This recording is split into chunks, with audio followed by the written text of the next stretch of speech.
Hello friends, welcome to Satyarthi study classes. जैसा कि आज मैं आप लोग को बहुत दिन बाद आज आप लोग को हम क्लास 10th का सबसे फर्स्ट चैप्टर आज से क्रैश कोर्स स्टार्ट करने वाले हैं। मात्र कुछ हम प्रश्न आप लोग से सोल्व करवाऊंगा, कुछ ऑब्जेक्टिव रहेंगे तथा कुछ सब्जेक्टिव भी रहेगा। इसके साथ साथ पूरा एग्जाम की तैयारी पूरा आसानी तरीका से हो जाएगा। ये क्वेश्चन के अलावा, इसके टाइप के अलावा और अदर एग्जाम में आएगा ही नहीं, क्योंकि ऑल टाइप क्वेश्चन इसमें इंक्लूड कर दिया गया है। तो चलिएगा, हम ऑब्जेक्टिव का भी 15 क्वेश्चन करते हैं। इसके बाद जितना भी 6-7 क्वेश्चन है वो हम सब्जेक्टिव करेंगे। सबसे पहला क्वेश्चन है, ऑब्जेक्टिव में है, कहता है सबसे छोटी भाज्य संख्या क्या होगा। और ऑप्शन ए में देता है, ऑप्शन ए में 1 देता है तथा ऑप्शन बी में देता है क्या 2, ऑप्शन सी में 4 और ऑप्शन डी में नोट। तो देखिएगा, आप लोग अगर फर्स्ट चैप्टर पढ़ रहे होंगे तो उस समय जरूर आप भाज्य और अभाज्य संख्या पढ़े होंगे। तो भाज्य संख्या क्या कहता है कि वैसी संख्या जो एक से कटे, अपने आप से कटे तथा किसी और संख्या से कटे, उसे क्या कहते हैं हम लोग अभाज्य संख्या कहते हैं। ठीक है। और क्या कहते हैं, वैसी संख्या जिसका कम से कम 2 नहीं तो कम से कम 3 गुणनखंड हो। तो यहाँ पर ध्यान दीजिएगा, एक है, एक का सिर्फ और सिर्फ एक गुणनखंड होता है। भले ही ये एक से कटता है, अपने आप से कटता है, लेकिन ये तो बात है कि ये किसी दूसरे से नहीं कटता। यहाँ पर ध्यान दीजिएगा, 2 के बारे में पढ़ते हैं तो 2 देखिए, ये 1 से कटता है, 2 अपने आप से कटता है और ये किसी अदर नंबर से कटता ही नहीं है। यानी यहाँ से क्या पता चला कि भाज्य संख्या के सिर्फ पहला नियम से ही ये 2 जो है वो छट गया। अब यहाँ पर ध्यान दीजिएगा, नोट का तो ऑप्शन है और 4 का यहाँ पर ध्यान दीजिएगा कि ये 1 से कटता है, 2 से कटता है और ये 4 से भी कटता है। यानी ये कम से कम तो 3, मतलब कि इसका कम से कम तो 3 गुणनखंड है। और सबसे छोटे में देखा जाए तो 1 हो नहीं सकता है, 2 हो नहीं सकता, 3 भी नहीं हो सकता, क्योंकि 1 तो होगा ही नहीं। 1 ना ही भाज्य है और ना ही अभाज्य। यहाँ पर 2 देखिएगा, तो 2 के लिए यहाँ पर समझिएगा कि 2 जो है वो एक भाज्य संख्या नहीं है। यहाँ पर बताएं आप लोगों को कि ये 1 से और अपने आप से सिर्फ काटता है, किसी अदर नंबर से नहीं काटता। इसके बाद जो नंबर आ रही है 3 देखिएगा, सिर्फ ये 1 से काटता है और ये अपने क्या आप से काटता है, इसके अदर किसी भी नंबर से नहीं डिवाइडेड होता। इसके बाद क्या है 4 देखिएगा, क्या ये 1 से काटता है, 2 से काटता है और 4 से काटता है। यानी ये 3 नंबर से क्या होता है, डिविजिबल होता है। यानी सबसे छोटी क्या मिला, सबसे छोटा क्या मिला 4। यानी सबसे छोटी अभाज्य संख्या क्या होता है 4। ऑप्शन नंबर सी पर करेक्ट आंसर होगा। चलिएगा, हम लोग क्वेश्चन नंबर दूसरा में चलते हैं। क्वेश्चन नंबर दूसरा कहता है, 2 परिमेय संख्याओं के बीच कितनी परिमेय संख्या होती है। 2 परिमेय संख्याओं के बीच कितने परिमेय संख्याएं होती है। तो ये आप लोग पढ़े होंगे जब आप चैप्टर नंबर 1 का थ्योरी पढ़ रहे होंगे तब। अगर आप नहीं पढ़े हैं तो मेरे डिस्क्रिप्शन में लिंक आपको मिल जाएगा, आप जाके वहां से पढ़ सकते हैं। तो सबसे यहाँ पर सेकंड नंबर जो VVI सवाल है, ये हर समय लगभग पिछले साल भी ये क्वेश्चन पूछे थे कि 2 परिमेय संख्याओं के बीच कितने परिमेय संख्याएं होती है। तो वो जो होता है वो अनंत, यानी कितना भी परिमेय संख्या हो सकता है। 2 परिमेय संख्याओं के बीच कितना भी परिमेय संख्या होता है। ऐसा नहीं कि ये सिर्फ 1 ही होता है या तो 2 ही होता है या तो फिर 3 ही होता है, ऐसा नहीं है। 1 के अलावा ये अनंत परिमेय संख्या हो सकती है। जैसे 1 और 2 के बीच अगर निकालने के लिए खोजा जाए तो 1 और 2 के बीच 1 + 2/2। अब यहाँ पर देखिए, परिमेय संख्याएं निकालने का फॉर्मूला क्या होता है, a + b/2। a + b/2, यहाँ पर a और b जो होता है वो 2 परिमेय संख्याएं होती है, जिसके 2 परिमेय संख्याओं के बीच निकालने के लिए कहता है। तो आप लोग का सिर्फ ऑब्जेक्टिव क्वेश्चन है, तो ऑब्जेक्टिव क्वेश्चन के बारे में ये जानिए कि 2 परिमेय संख्याओं के बीच मात्र 2 परिमेय संख्याओं के बीच अनंत क्या होती है, परिमेय संख्याएं होती है। चलते हैं हम लोग तीसरा सवाल। तीसरा सवाल क्या कहता है, 0.4 यानी 0 क्या है 4 है, 0.4 है और ऊपर क्या कर दिया, रैंकरिंग दे दिया। क्या कर दिया, रैंकरिंग दे दिया। अब ऊपर रैंकरिंग दे दिया और इसको कहता है कि इसे क्या कहता है कि कौन परिमेय रूप में लिखिए। क्या, कौन से रूप, परिमेय रूप, यानी परिमेय संख्या के रूप में लिखने का रहा है कि इसको 0.4 और 4 पर रैंकरिंग। इसका कहने का मतलब है 0.4444, यानी आगे तक चलते जाएंगे। अब यहाँ पर ध्यान दीजिएगा, और 0.4 को अब रैंकरिंग वाला आप लोग सीखे होंगे जब आप चैप्टर नंबर 1 का एक्सरसाइज 1.2 का थ्योरी जब पढ़ रहे होंगे तब। जो क्या पढ़े होंगे कि इसका रैंकरिंग होता है। रैंकरिंग हटाने के लिए क्या होता है कि अगर 0.4 है तो ये रैंकिंग जब हटता है तो नीचे क्या आता है 9 आ जाता है। कितना आ जाता है 9 आ जाता है। और इसके अदर वाले जो अगर सीखना है तो और बड़ी बड़ी संख्या होती है। आगे अगर आपको सवाल मिलेगा तो आप बनाइएगा, नहीं मिलेगा यहाँ पर तो सिंपल सवाल, बहुत ही सिंपल सवाल बोर्ड एग्जाम पूछता है। और अभी तो 2022 का और पिछले 2 साल का रिकॉर्ड देखा जाए तो बहुत ही आसान आसान सवाल पूछा है। तो 0.4 का रैंकिंग अगर हटाना है तो नीचे 9 आ गया। इसके अदर नंबर अगर रहता तो आगे वाली प्रक्रिया हम लोग करते। तो अगर हम थ्योरी अगर पढ़ाएंगे तो थ्योरी आगे आप इसका बेसिक आप पढ़ सकते हैं। चलिएगा, इसका जो करेक्ट आंसर हो जाएगा 4/9। और इसका ऑप्शन क्या था? पहला ऑप्शन था 1/3, पहला ऑप्शन 1/3 था। दूसरा ऑप्शन था क्या 2/5 था। तीसरा ऑप्शन 7/9 था। चौथा ऑप्शन था क्या नोट। तो यहाँ पर देखिए इन तीनों में से कोई नहीं हुआ तो क्या हो जाएगा इसका आंसर नोट। चलिए हम लोग चलते हैं चौथा सवाल की तरफ। कहता है निम्नलिखित में कौन परिमेय संख्या है। यहाँ पर ध्यान दीजिएगा, निम्नलिखित में कौन परिमेय संख्या है। और ऑप्शन नंबर ए क्या दिया है? ऑप्शन नंबर ए दिया है √5। ऑप्शन नंबर बी दिया है 2√3। ऑप्शन नंबर सी दिया है 4 - √5। ऑप्शन नंबर डी क्या दिया है √16। अब यहाँ पर देखिए कौन परिमेय संख्या। परिमेय संख्या कहने का मतलब जो p/q के रूप में लिखा जा सके और q = √0। और यहाँ पर यह भी ध्यान दीजिएगा कि रूट वाली संख्याओं के बटा में हम q चाहे तो एक भी नहीं लिख सकते हैं। अब यहाँ पर ध्यान दीजिएगा, अगर ये ध्यान दीजिए ये √5 है, √5 के बटा में हम 1 नहीं लिख सकते हैं, यह गलत हो जाएगा।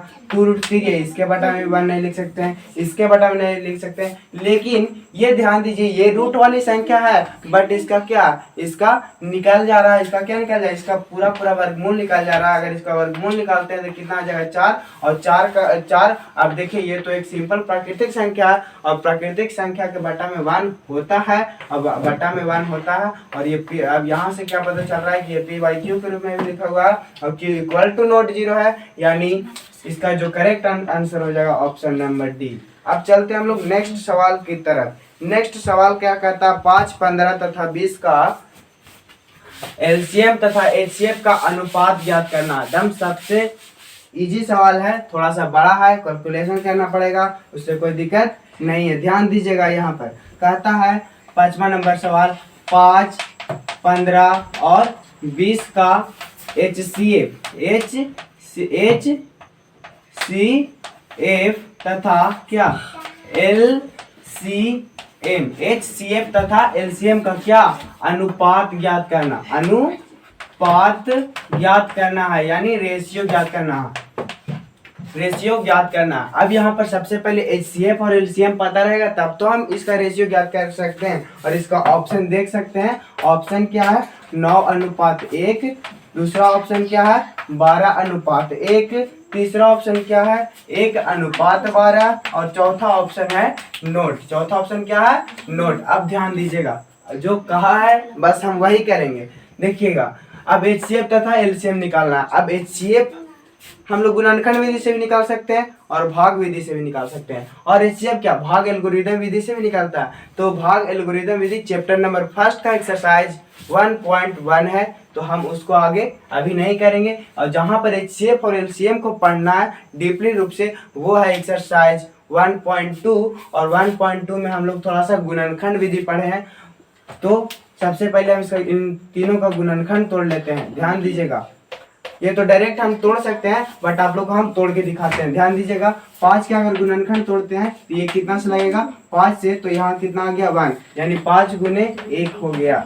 यहाँ पर ध्यान दीजिएगा 15 का अगर गुणनखंड तोड़ते हैं, अभाज्य गुणनखंड तोड़ते हैं तो कितना से लगेगा, ये 3 से लगेगा, तो 3 × 5 = 15 और यहाँ 5 से लगाएंगे तो 1, क्या हो गया 3 × 5। यहाँ 20 को रखते हैं यानी 20 को, तो 2 से अगर लगाएं तो यहाँ 10, फिर 2 से लगाएं तो 5 और 5 से लगाएं तो कितना हो गया 1 हो गया। यानी क्या हो गया 2 × 2 × 5, 2 × 2 × 5। अब यहाँ पर ध्यान दीजिएगा, यहाँ पर ध्यान देने वाली बात यह है कि एलसीएम और एचसीएफ को क्या करना है, पता करना है। एलसीएम और एचसीएफ को क्या करना है, पता करना। तो एलसीएम कैसे निकलेगा, पहले एचसीएफ इसके बाद एलसीएम। एचसीएफ का क्या कहना रहता है कि वो तीनों में कॉमन हो, क्या हो, वो तीनों में कॉमन हो। ठीक है। तो तीनों में कॉमन कौन कौन है, 5 है, ये 5 है और ये 5 है, ये क्या तीनों में कॉमन यानी HCF क्या 5 आ जाएगा, HCF क्या हो जाएगा 5 हो जाएगा। अब यहाँ पर ध्यान देना HCF कितना हो गया 5 हो गया। अब LCM की बात आए तो LCM का कहना रहता है कि कॉमन तो हो तो 3 गो में भी कॉमन हो सकता है या तो फिर ये 2 गो में भी हो सकता है। तो यहाँ पर ध्यान दीजिए कि 5 के अलावा और कोई ऐसा नहीं है कि 3 गो में या 2 गो में कॉमन है या तो फिर अब जितना है सब क्या एक ही गो में है, जितना भी है सब एक में है। अब यहाँ पर ध्यान दीजिएगा इसका जो रूल होता है उसका घात के आधार पर होता है कि सबसे उच्चतम घात होता है, एक सबसे न्यूनतम घात होता है। सबसे उच्चतम और न्यूनतम घात पढ़ना है तो थोड़ा सा वेट लगेगा। अभी हम सिर्फ क्रैश कोर्स चल रहे हैं तो ऑब्जेक्टिव को बनाने का रूल सिर्फ सिंपल में सिखा दे रहे हैं। अभी सिंपल ये लग रहा है कि HCF निकालना है तो तीनों में मिलना चाहिए वो संख्या, तो तीनों में सिर्फ 5 ही मिल रहा है तो 5 हो जाएगा। अगर LCM निकालना है तो LCM के लिए क्या हो गया, ये तो 5 हो ही गया। इसके बाद ध्यान दीजिएगा 5 होने के बाद क्या हो गया, जो दो गो में मिले। अब ऐसा देखिए जो तीनों में मिले तो तीनों में सिर्फ 5 मिला। अब यहाँ पर ध्यान दीजिएगा अब तीनों में अगर नहीं मिला तब 2 गो में मिलना चाहिए तो 2 गो में भी नहीं मिल रहा। अगर 2 गो में नहीं मिल रहा तो अब 1 में मिलना चाहिए। कितना मिलना चाहिए 1 में, तो 1 में कौन मिल रहा तो सब एक में मिल रहा। तो सबको अब जितना बचा हुआ है सबको मल्टीप्लाई कर देंगे यानी 5 × 3 × 2 × 2 5 3 जब 15 यानी 5 3 15 15 दूनी 30 30 दूनी 60 हो गया। अब यहाँ पर ध्यान दीजिएगा सबसे इम्पोर्टेंट बात यहाँ पर होती है कि HCF और LCM का ज्ञात करें अनुपात या LCM और HCF का ज्ञात करें। अब यहाँ पर ध्यान दीजिएगा अनुपात ज्ञात करने तो कह रहा है लेकिन क्या HCF तथा LCM, यहाँ पर ध्यान दीजिए HCF तथा LCM। तो HCF कितना है 5 और LCM कितना है 60। क्या करने कह रहा है अनुपात ज्ञात करने का रहा। अनुपात ज्ञात करेंगे तो अनुपात ज्ञात करेंगे तो क्या हो जाएगा 5 और 60 को काटेंगे तो 1 अनुपात क्या हो जाएगा 12 हो जाएगा। इसका क्या करेक्ट आंसर। तो देखिएगा ऑप्शन में क्या 1 अनुपात 12 है, हाँ 1 अनुपात 12 है, 1 अनुपात 12 है। अब यहाँ पर ध्यान दीजिएगा ऑप्शन नंबर बी में क्या है 12 अनुपात 1 भी है। अब कोई स्टूडेंट क्या होता है कि LCM आगे लिख देता है HCF पीछे लिख देता, लेकिन नहीं LCM आगे क्यों लिखता है, देखता बड़ा नंबर है बड़ा नंबर आगे लिख देता फिर छोटा नंबर पीछे लिखता। इसी में स्टूडेंट कंफ्यूज हो जाता है और मार के भी ये आता है, मार के भी ये आएगा और खुशी खुशी आएगा, सही भी सॉल्यूशन करेगा बट लास्ट में अपना मूर्खता दिखा के वो गलत कर देता है। इसलिए थोड़ा सा सतर्क रहिएगा, जो क्वेश्चन बोलेगा वही काम करेंगे, जितना कहेगा बस उतना ही करेंगे, तो उसके आगे करना गलत हो जाएगा। तो ध्यान दीजिएगा नेक्स्ट क्वेश्चन की तरफ चलते हैं हम लोग। नेक्स्ट क्वेश्चन क्या कहता है, नेक्स्ट क्वेश्चन 6 नंबर क्वेश्चन कहता है निम्न में किसका दशमलव प्रसार शांत रहेगा। यहाँ पर ध्यान दीजिएगा थोड़ा सा वेट।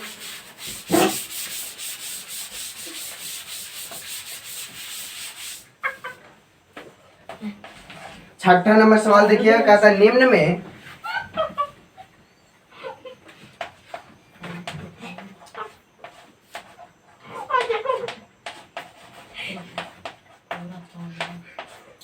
में किसका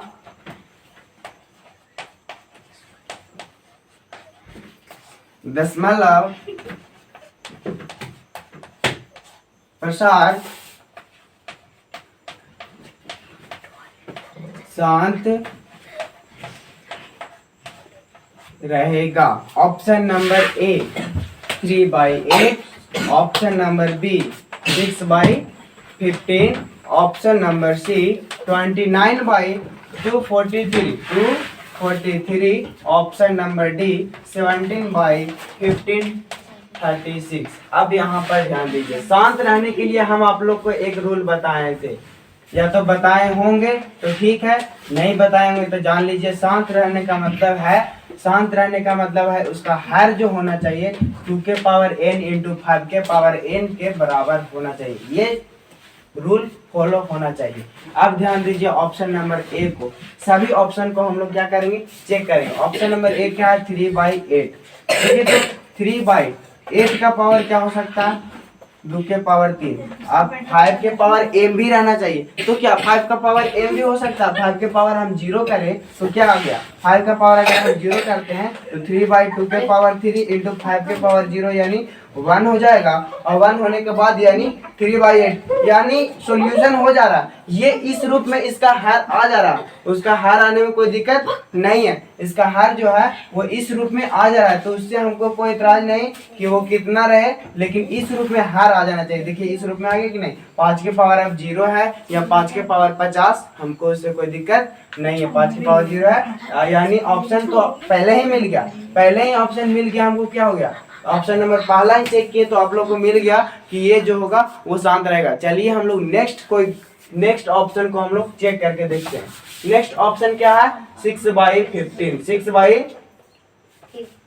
6/15, तो 6/15 है, तो 6 देखिएगा, इसका अगर गुणनखंड अभाज्य गुणनखंड छोड़ेंगे तो 3/3 × 5 हो गया, और इसमें रहना चाहिए इसका हर क्या, 2 के पावर n × 5 के पावर m, यानी इस रूप में रहना चाहिए। देखिए तो ये नहीं हो पा रहा है, लेकिन एक बात और है, यहाँ पर ध्यान दे सकते हैं कि एक बात और क्या है, 6 का अगर अभाज्य गुणनखंड छोड़ते हैं तो 2 × 3 और 3 × 5 और 5 से 3 से 3 खत्म। अब ध्यान दीजिए 2/5 हो गया, अब 5 × 2 के पावर अगर यहाँ 1 है तो 2 के पावर 0 भी तो कर सकते हैं, ये भी तो इस रूप में आ गया, तो हाँ ये भी आ गया और ये भी होगा करेक्ट आंसर। देखिए ऑप्शन गलत सेट करके जो हम जहाँ से क्वेश्चन मेरा आया है ऑप्शन गलत सेट कर दिया है, इसका 2 आंसर हो जाएगा, यानी ये भी ऑप्शन सही है। चलिए हम लोग नेक्स्ट ऑप्शन को भी हम चेक कर लेते हैं, आप लोग चलिए। 3 क्या है, 29/343, क्या है 29/343, तो इसका क्या हो जाएगा 29, इसका अगर तोड़ेंगे तो क्या हो जाएगा 7 × 7 यानी 3, यानी 29/7 का पावर क्या हो गया 3, और 29 का अगर अभाज्य गुणनखंड तोड़ते हैं तो अभाज्य गुणनखंड इसका टूटेगा ही नहीं। अब यहाँ पर ध्यान दीजिए, इसका हर 2 के पावर n × 5 के पावर m के रूप का होना चाहिए, लेकिन क्या ये हुआ, नहीं हुआ, यानी ये ऑप्शन क्या था, गलत था। चलिए अब नेक्स्ट चेक करना आप लोग का काम, कि आप चेक कीजिएगा तो ठीक है, नहीं कीजिएगा तो कोई बात नहीं, क्योंकि हम आंसर आप लोग के लिए दे चुके हैं। चलिए हम लोग 7वां सवाल करते हैं। 7वां सवाल क्या कहता है,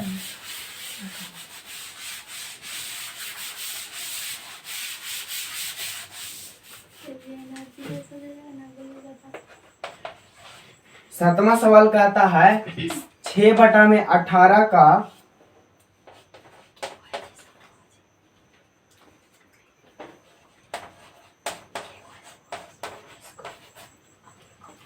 0.5 प्रसार है, प्रसार है। ऑप्शन नंबर ए क्या है, ऑप्शन नंबर ए है शांत, ऑप्शन नंबर ए क्या है शांत, ऑप्शन नंबर बी क्या है अशांत, क्या है ऑप्शन नंबर बी अशांत, ऑप्शन नंबर सी क्या है आवर्ती, और ऑप्शन नंबर डी है ए एंड सी दोनों। अब ध्यान दीजिएगा 6/18 है, सबसे पहले यहाँ ध्यान देंगे क्या ये शांत है, शांत को पहले चेक कर लेते हैं। शांत का जो रूल है वो शांत का रूल का हम फॉलो करके देख लेते हैं क्या ये शांत है, अगर हो जाएगा तो ठीक है, नहीं होगा तो फिर हम आगे अशांत मारेंगे। अब ध्यान दीजिएगा 6/18 है, इसका अभाज्य गुणनखंड तोड़े तो 2 × 3 हो जाएगा, और 18 का तोड़े तो 2 × 3 गुने क्या हो गया 3। अब देखिए 3 से 3 ये खत्म हो गया, 3 से 3 क्या हो गया ये खत्म हो गया, और ये आ गया क्या 2/2 के पावर 1 × 3 के पावर 1। लेकिन जब शांत होता है तो क्या होता है उसका हर 2 के पावर m × 5 के पावर n होता है। हम पिछला वाला फॉर्मूला में क्या लिख दिए, यहाँ n लिख दिए, यहाँ m लिख दिए, उससे कोई फर्क नहीं पड़ता, आप a और b भी लिख सकते हैं, कुछ भी लिख सकते हैं। हम यहाँ इस बार फॉर्मूला में क्या लिख दिए, m पहले लिख दिए और n बाद में लिखे, यानी 2 के पावर पर उस बार हम n चढ़ाए थे, लेकिन अभी n चढ़ाए हैं, ठीक है। अब यहाँ पर ध्यान दीजिएगा क्या ये इस रूप में है, इसका नहीं है, यानी ये ऑप्शन क्या ये शांत नहीं होगा। अब जब शांत नहीं होगा तो क्या होगा ये अशांत होगा। अब आवर्ती क्या होता है, तो आवर्ती जो होता है वो क्या होता है अशांत में ही होता है आवर्ती, तो ये आवर्ती भी नहीं है, क्या है ये एक अशांत दशमलव प्रसार है। चलिए हम लोग 8वां सवाल करते हैं।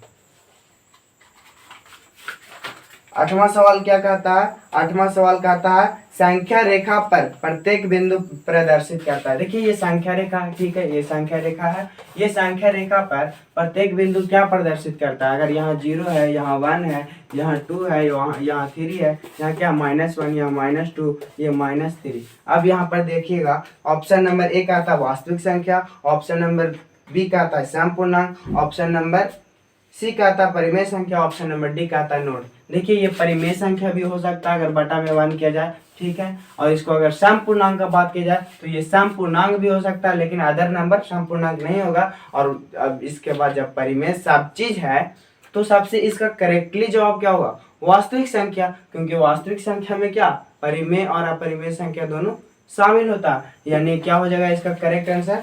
वास्तविक संख्या।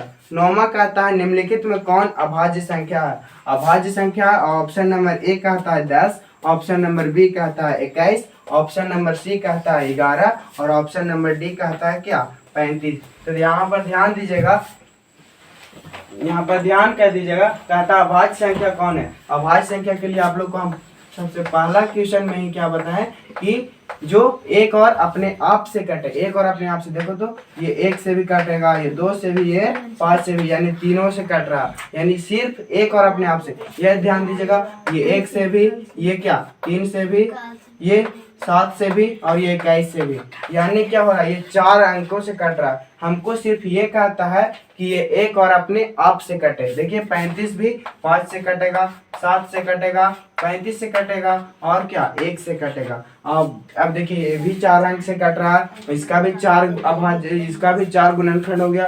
अब हम लोग चलते हैं ये सवाल 11 देखिएगा, सिर्फ ये 1 से कटेगा और 11 से कटेगा, यानी ये सिर्फ और सिर्फ 2 नंबर से कटता है।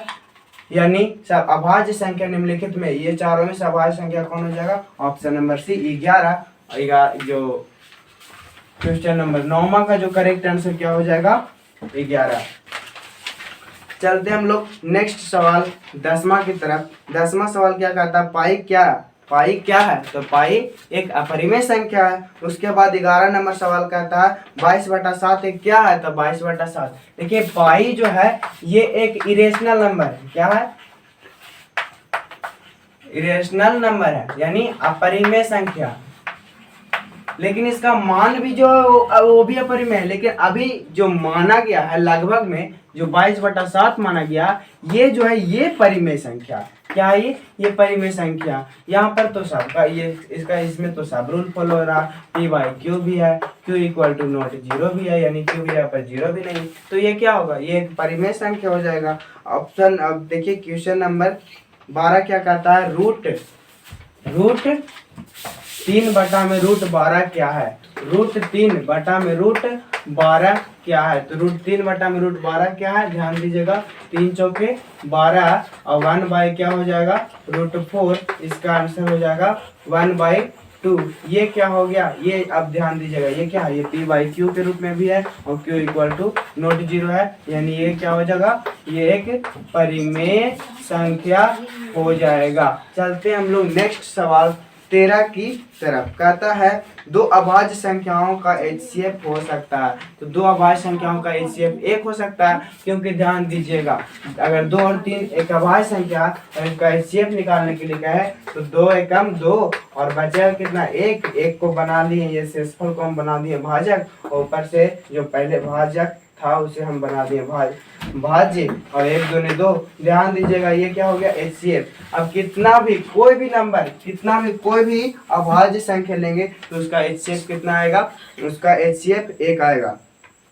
14 नंबर सवाल कहता है 2 लगातार सम संख्याओं का HCF क्या होगा? तो 2 को लगातार अगर सम संख्या है तो निश्चित है कि अगर सम संख्या है तो लास्ट में 2 ही से कटेगा, कुछ भी हो जाए। जैसे हम एग्जाम्पल ले लिए 4 और 12 को लिए, तो यहाँ पर ध्यान दीजिएगा क्या कहता है? 2 लगातार सम संख्या, 2 को लगातार रहना चाहिए। जैसे अगर 4 और 6 देखिएगा, 2 को है और लगातार भी है, और ये क्या है? सम संख्या भी है। अगर 4 को हम 6 से अगर इसका हम LCM HCF निकालते हैं तो 4 एकम 4 बच गया कितना? 2, और फिर ये ऊपर से आया 2 एकम नहीं, 2 दूनी क्या हो गया 4, बचा कितना कुछ नहीं बचेगा। अब यहाँ पर ध्यान दीजिएगा, ये लास्ट में कितना से कटा 2 से, यानी 2 लगातार सम संख्याओं का HCF कितना होगा, तो 2 लगातार सम संख्याओं का HCF 2 होगा। 15 नंबर सवाल कहता है वास्तविक संख्या मुख्य रूप से कितने प्रकार के होते हैं। तो आप लोग को हम बताए हैं कि वास्तविक संख्या मुख्य रूप से 2 प्रकार के होते हैं, पहला परिमेय संख्या और दूसरा अपरिमेय संख्या। तो आप लोग को अगर ये वीडियो अच्छा लगा हो, आप लोग को लगा हो कि ये VVI क्वेश्चन है, तो आप लोग इस क्वेश्चन पर ज़्यादा जोर दें, ये क्वेश्चन से सवाल आ सकते हैं। तो मिलते हैं हम लोग नेक्स्ट वीडियो में इसके सब्जेक्टिव की तरफ।